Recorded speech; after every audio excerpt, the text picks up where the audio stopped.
गंग गणपते नमः। आप सभी का आपके अपने चैनल हिंदी स्टोरी बुक पर बहुत बहुत स्वागत है। ज्येष्ठ मास महात्म्य अध्याय 7 में हमने व्रत उपवास वर्णन महात्म्य का वर्णन सुना था। आज हम ज्येष्ठ मास महात्म्य अध्याय 8 गौरी व्रत महात्म्य का रसपान करेंगे। स्कंद जी कहने लगे कि पहले के समय में हिमवान नाम करके पर्वतों का राजा था। वह स्थावर जनगम दोनों रूप धारण करता था। बड़े सुंदर अंग वाली उसकी स्त्री का नाम मेनका था। हिमवान सब सिद्धियों से युक्त होने पर भी संतानहीन होने के कारण अत्यंत दुखी था और संतान के लिए बहुत से व्रत किया करता था और अनेक प्रकार के दान दिया करता था, परंतु संतान न हुई। संतान न होने के दुख के कारण एक दिन उस राजा ने मेनका को बुलाकर कहा कि धिक्कार है, और ऐसा कहकर बारंबार प्रलाप करने लगा। वह कहने लगा कि जो स्त्री रक्त और लावण्य से युक्त होने पर भी संतान से हीन हो, वह स्त्री समस्त लोकों में निंदित और निर्भाग्य है। और कहता है कि हे शुचि स्मृते, तुमको देखकर सदा मुझे अधिक समय तक संताप होता है, इसलिए अब से मैं तुम्हारा कभी मुख नहीं देखूंगा। विद्वान पशुओं के समान तुम अपने प्राणों को कैसे धारण करती हो? अपने पति के ऐसे वचन सुनकर जैसे वायु के आघात से केला और वज्र के आघात से पर्वत गिरता है, वह मेनका पृथ्वी पर गिर गई और रोती हुई और विलाप करती हुई भगवान श्री हरि विष्णु के चरणों में गई। मेनका का विलाप देखकर और लक्ष्मी जी की प्रार्थना करने पर और सामने नारद ऋषि को देखकर भगवान श्री हरि विष्णु ने नारद जी को मेनका के पास भेजा। नारद जी ने वहां जाकर मेनका को परणाशन व्रत का उपदेश दिया और कहा कि ज्येष्ठ तृतीया के आने पर इस व्रत को करो। उपदेश पाने के पश्चात मेनका ऐसे पर्वतों की गुफा, जिसको मनुष्य ने कभी नहीं देखा था, जो कि सिंह और बाघ से युक्त थी, वह पतिव्रता वहां जाकर स्था अणु के समान नियम से स्थित हो गई तथा भोजन, निद्रा और अन्य किसी भी कर्म को न करके सब कर्मों को त्याग दिया। केवल भगवान श्री हरि विष्णु जी की गुणमयी और मानसी माया का सदा स्मरण करती रही। यह सब दुष्कर कर्म ज्येष्ठ मास में हुआ। अनायास ऐसे कठिन व्रत के हो जाने पर उस व्रत के पुण्य प्रभाव से जगन्मयी माया प्रकट हुई।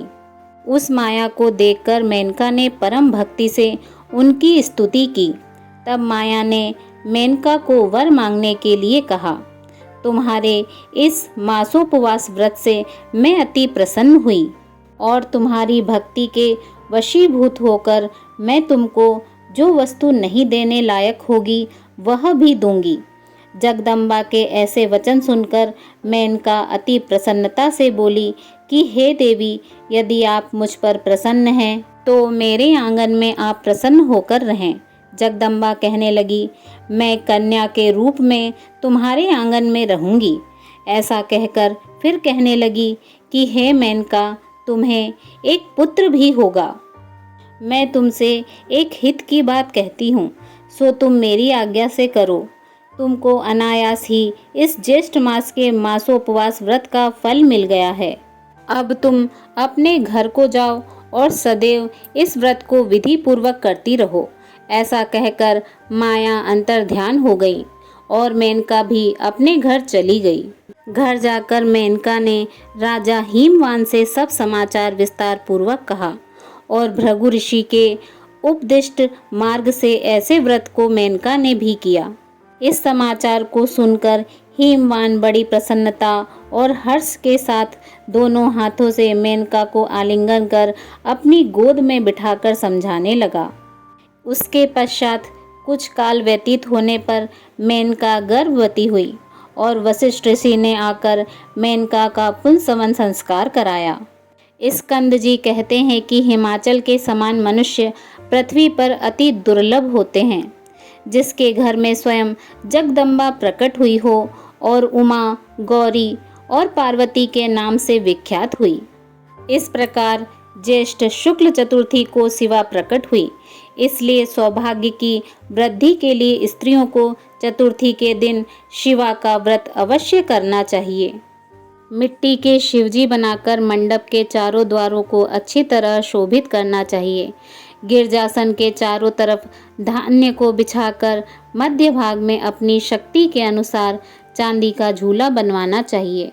माता उमा की सोने की प्रतिमा बनवाकर सुंदर झूले में स्थापित करना चाहिए तथा श्रद्धानुसार भक्ति से विधिवत उनका पूजन करना चाहिए तथा सुहागिन ब्राह्मणियों का भी पूजन करना चाहिए और कन्याओं को भोजन करवाना चाहिए तथा अनेक सौभाग्य द्रव्य, माला और चंदन से पूजन करना चाहिए। गाना बाजा तथा कीर्तन आदि से सारा मास व्यतीत करना चाहिए। नित्य हविष्य अन्न का भोजन करना चाहिए और यत्न पूर्वक नित्य कथा का श्रवण करना चाहिए। तत्पश्चात व्रत समाप्ति के लिए उद्यापन करना चाहिए और गौरी भी रम्याम इस मंत्र से खीर का हवन करना चाहिए। समस्त कार्य करते समय दूध देने वाली गौ का दान करें। यह स्त्रियों के लिए सौभाग्यदायक गौरी व्रत प्रसिद्ध है।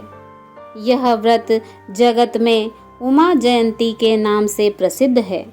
मेनका ने पुत्र संतान के निमित्त फिर इस व्रत को किया और इसके प्रभाव से महान तेजस्वी पुत्र उत्पन्न हुआ। वह मैनाक नाम से दूसरा हिमाचल कहा जाता है। इति श्री ज्येष्ठ मास महात्म्य गौरी व्रत महात्म्य वर्णन अष्टम अध्याय संपूर्ण। बोलिए श्री हरि विष्णु भगवान की जय। माता लक्ष्मी की जय। आदि शक्ति जगत जननी जगदम्बा की जय।